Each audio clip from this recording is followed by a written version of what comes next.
Hey hi hello welcome to my channel. This is Anjali. நம்ம என்ஐஓஎஸ்க Tamil summary பார்த்துட்ருக்கோம். இதில் வந்து நம்ம நேற்று சாப்டர் 1 இங்கிலீஷோட இம்பார்ட்டண்ட் கொஷின்ஸ் பார்த்தோம். இது நான் உங்களுக்கு போன வீடியோவில் ஷார்ட் ஆன்சர்ஸ் பார்த்தோம். இந்த வீடியோவில் லாங் ஆன்சர் பார்க்க போகிறோம். நான் அதில் எக்ஸாம்னு மீன் பண்ணது டிஎம்ஏல வந்து உங்களுக்கு கொஷின்ஸ் தான் வரும். அதுக்கு நம்ம ஆன்சர் ஃபில் பண்ணுற மாதிரி இருக்கும். ஸோ இது உங்களுக்கு வந்து ஆன்சர் எழுத யூஸ்ஃபுல்லாக இருக்கும். அதுக்காக தான் இந்த வீடியோ.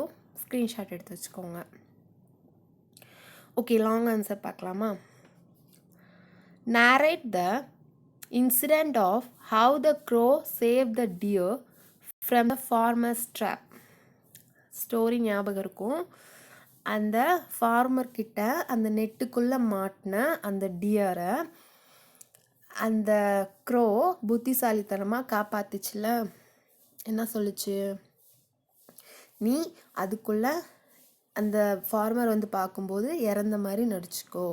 அப்போ அந்த ஃபார்மர் நீ இறந்துட்டேன்னு சொல்லி அந்த நெட்டை எடுப்பார். அப்போ நீ எஸ்கேப் ஆயிடலான்னு ஒரு ஐடியா கொடுத்துச்சுல. அதை தான் கேட்டிருக்காங்க. நான் ரொம்ப சிம்பிள் வேர்ட்ஸாக தான் ஆன்சர்ஸ் ரெடி பண்ணியிருக்கேன். டிஎம்ஏக்கு இந்த கொஷின்ஸ் வந்துச்சுன்னா இதே மாதிரி ஆன்சர் நீங்கள் ஆன்சர் ஷீட்டில் எழுதுங்க. நெக்ஸ்ட் பாருங்க.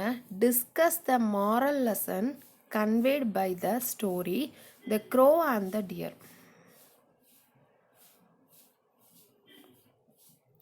மாரல் லெசன் நமக்கு ஸ்கூல் டைமில் இருந்தே உங்களுக்கு தெரிஞ்சிருக்கும்.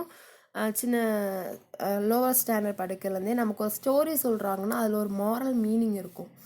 அதை கம்பல்சரியாக மேக்ஸிமம் எல்லா கொஷின் பேப்பர்லேயுமே நம்ம பார்க்கலாம்.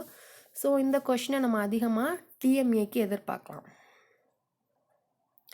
அதோட ஆன்சர் வந்து நம்ம இதிலேருந்து இந்த ஸ்டோரி மூலமாக நமக்கு என்னென்ன ஒரு லெசன்ஸ், நமக்கு ஒரு லைஃப் லெசன்ஸ் என்னென்ன கிடச்சிருக்குங்கிறதா இந்த கொஷின்ஸ். நமக்கு என்ன கிடச்சிச்சு? ஸ்ட்ரேஞ்சரை வந்து ரொம்ப அதிகமாக நம்பக்கூடாது. ட்ரூ ஃப்ரெண்ட்ஷிப்போட வேல்யூ. ஏன்னா அந்த ஃபஸ்ட்டு வந்து நம்மளோட க்ரோ வந்து அந்த டியர்கிட்ட யாரையும் நம்பாதுன்னு அட்வைஸ் பண்ணிச்சு. ஆனால் நம்மளோட டியர் திமிரா க்ரோவோட பேச்சை இக்னோர் பண்ணிடுச்சு. ஆனால் லாஸ்ட்டாக வந்து ஹெல்ப் பண்ணது நம்மளோட க்ரோ தான். அப்போது ட்ரூ ஃப்ரெண்ட்ஷிப்போட வேல்யூ நமக்கு இதில் புரியுது. அதுக்கப்புறம் வந்து சில பீப்புள்ஸ் வந்து நம்மக்கிட்ட அவங்களோட தேவைக்காக அவங்களோட உண்மையான மோட்டிவை மறைச்சி வச்சுட்டு நம்மக்கிட்ட வந்து ஃபேக்காக வந்து நம்மக்கிட்ட ரொம்ப க்ளோஸாக இருக்கிற மாதிரியும் நம்மளை ரொம்ப அவங்க லைக் பண்ணுற மாதிரியும் பண்ணுவாங்க. அப்படிங்கிற ஒரு மாரலும் இருக்குது. இதில் இந்த மாதிரி யார் பண்ணா? ஜாக்கல் பண்ணுச்சு.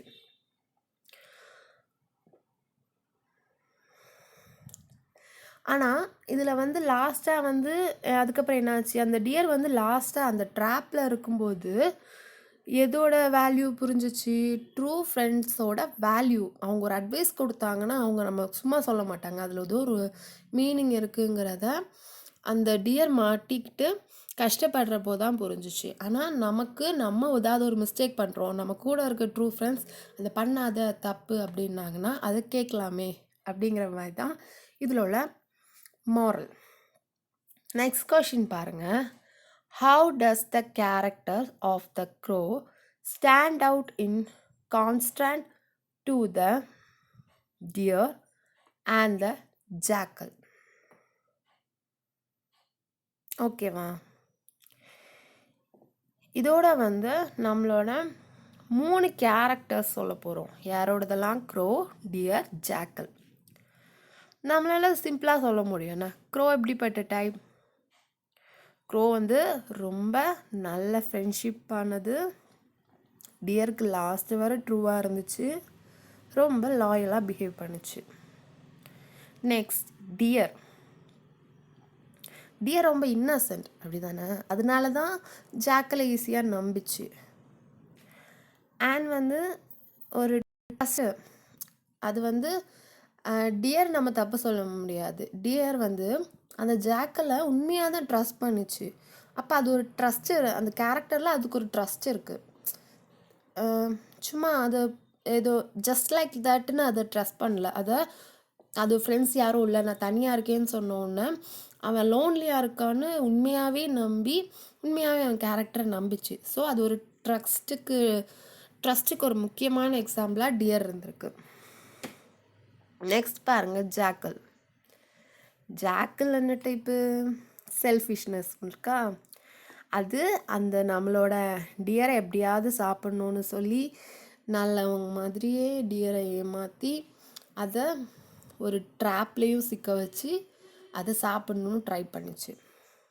ஸோ இந்த ஸ்டோரியை பொறுத்த வரைக்கும் அவங்க 3 கேரக்டர்ஸுமே 3 டிஃப்ரெண்ட் கேரக்டர்ஸ் அதை பற்றி தான் இதில் கேட்டிருக்காங்க. ஸோ இதை பொறுத்த வரைக்கும் இதில் வந்து மெயினாக வந்து இவ்வளோ தான் இம்பார்ட்டன்ட் வரும். இதிலேருந்து கண்டிப்பாக உங்களுக்கு டிஎம்ஏக்கு கொஸ்டின்ஸ் வர வாய்ப்பு இருக்குது. ஸோ டிஎம்ஏக்கு கொஸ்டின்ஸ் கேட்டாங்கன்னா நீங்கள் புக்கை போட்டு புரட்டாமல் இதில் இருக்கிறது அப்படியே எழுதிடுங்க. நம்ம டிஎம்ஏக்கு ஸ்கோர் பண்ணிடலாம். நெக்ஸ்ட் பாருங்கள், அதில் வந்து க்ரோ வந்து லாயல்ட்டி, ரொம்ப பிரைட்னா அது ரொம்ப உண்மையாக தூய்மையாக இருந்துச்சு அப்படிங்கிறாங்க. டியர் வந்து ரொம்ப இன்னசென்ட், அது ரொம்ப லாஸ்ட்டு அது ரொம்ப கில்ட்டி ஆயிதானே. ஸோ என்னடா இவன் இவ்வளோ வருஷமாக ஜாக்கல் தனியாக இருக்கானான்னு ரொம்ப மனசார ரொம்ப இறக்கப்பட்டு அது அவனை சேர்த்துக்கிச்சு. அண்ட் நம்மளோட ஜாக்கல் வந்து ரொம்பவே பேட் கேரக்டர். அதுக்கப்புறம் இந்த ஸ்டோரியோட ஹீரோவாக நம்ம யாரை சொல்லலாம்?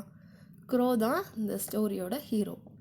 ஸோ இது வந்து நீங்கள் படிக்க வேண்டியதுக்கு உங்களோட பப்ளிக் எக்ஸாமுக்கு வராது. டிஎம்ஏக்கு இதுலேருந்து கொஸ்டின்ஸ் வரும். அந்த டைம் இந்த வீடியோ உங்களுக்கு யூஸ் ஆகும். தேங்க்யூ.